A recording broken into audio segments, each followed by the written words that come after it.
Hey everyone, welcome to Broadband Deployment News. The NTIA is releasing almost $8 million to tribal entities under the Tribal Broadband Connectivity Program. We'll talk about that in just a second.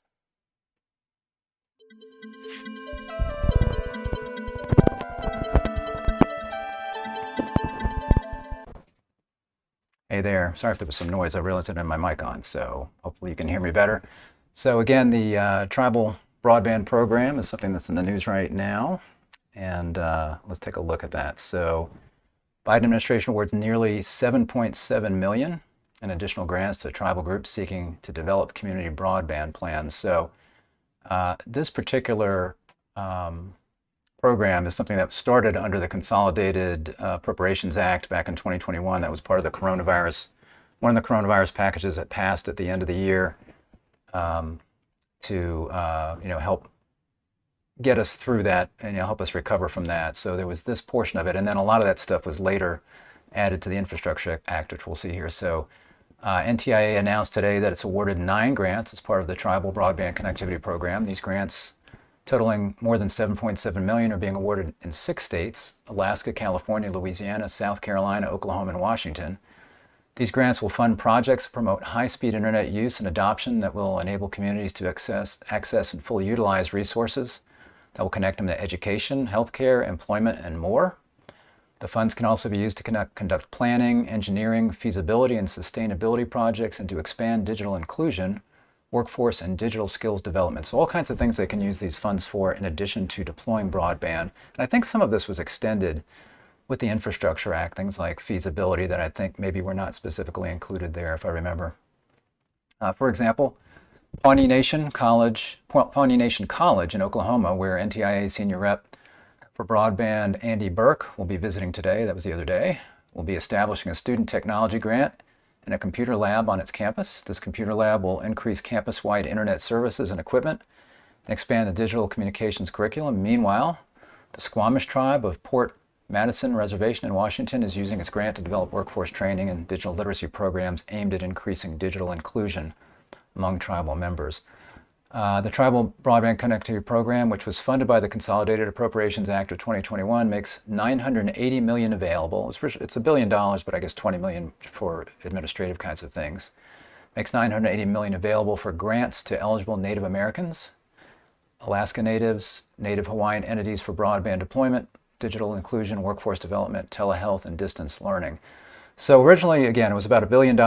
If you looked at the round number without the administrative stuff taken out, about $1 billion. And they're supposed to be able to use, or supposed to be able to award up to $50 million if it was for infrastructure, and then $2.5 million if it was for things like affordability, digital inclusion, those kinds of things. So I don't know if those amounts are still in place or if they've increased that. A couple of changes they did make have to do with timelines. So originally, under the $1 billion program, under the Consolidated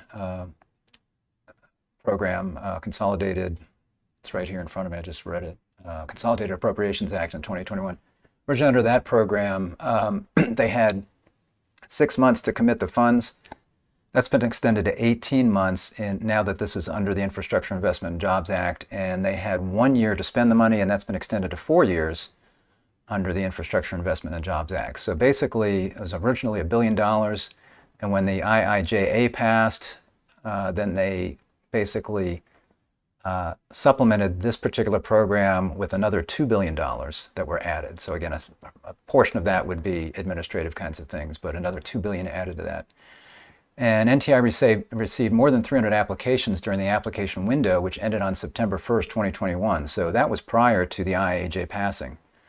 So they got 300 applications, which I believe well exceeded the amount of money that would be available. So again, they added another $2 billion, and I think it's very possible that even the 300 applications would still exceed the total of $3 billion that's available roughly in the program.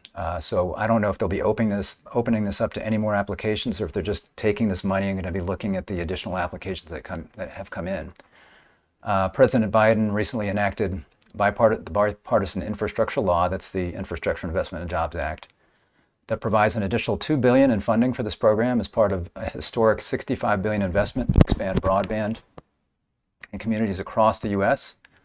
Using resources provided by the law, NTIA has launched a series of new broadband grant programs that will build broadband infrastructure across the country, create more low-cost broadband service options, and address the digital equity and inclusion needs in our community. So they're talking there about, again, the IIJA, and you've got the BEAD program in there, broadband equity, access, deployment. A lot of that's for deploying last mile infrastructure. It's $42.45 billion, and a good portion of that's going to be for deployment. There's also some digital equity dollars in there as well, but there's also a separate digital equity program, part of this $65 billion that we're talking about here. So there's that.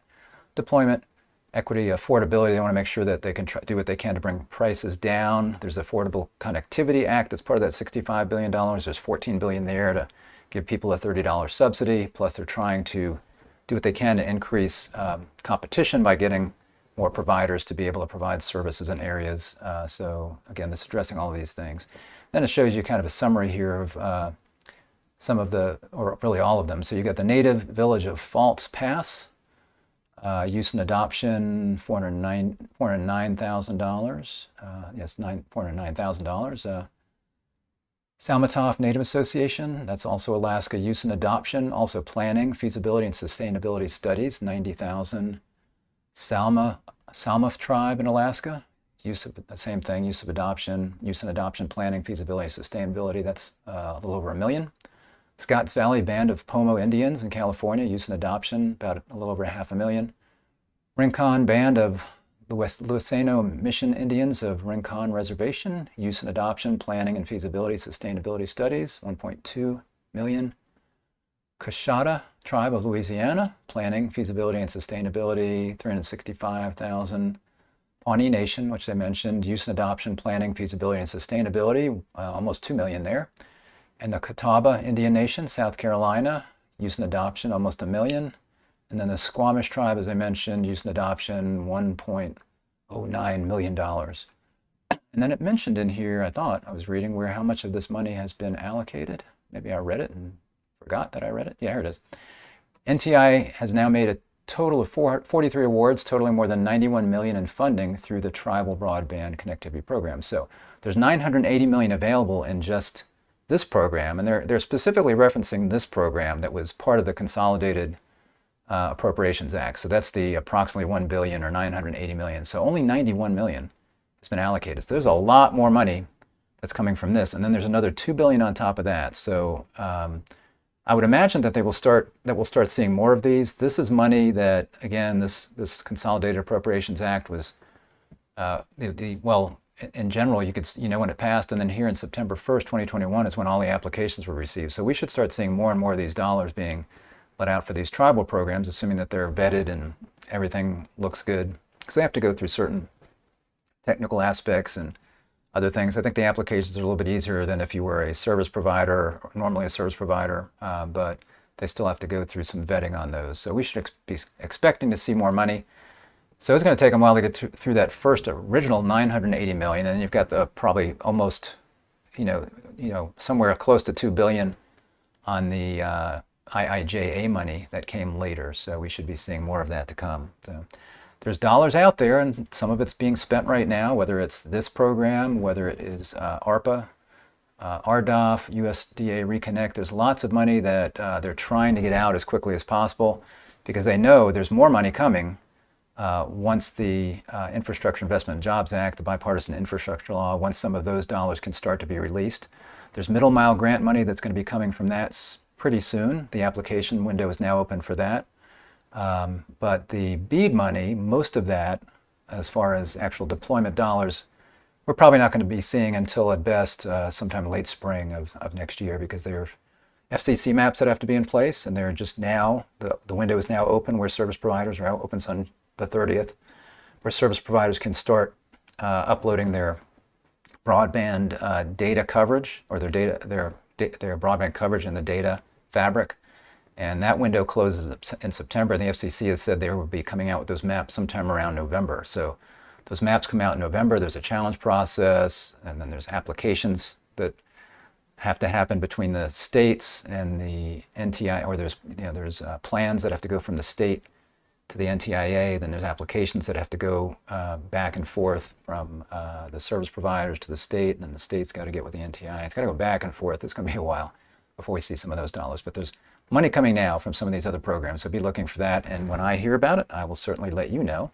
Thanks for joining me. If you're not subscribed, go ahead and click the subscribe button, click the little bell, and you'll be notified when I'm live. And then whenever there's some news like this, you can check it out if you don't know about it, and I'll tell you all about it. Thanks a lot. We'll talk to you next time. Bye-bye.